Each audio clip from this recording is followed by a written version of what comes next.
Are you often confused with the difference between this stationery and this stationery? Which spelling should I use? Well, I'm going to tell you a quick trick to solve this problem.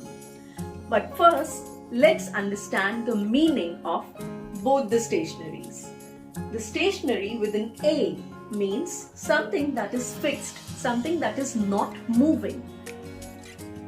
The stationery with an E refers to the office supplies or writing material, basically, like pens, pencils, etc. Well, the trick is the pen has an E in it, right? So you write with a pen and it has an E in it.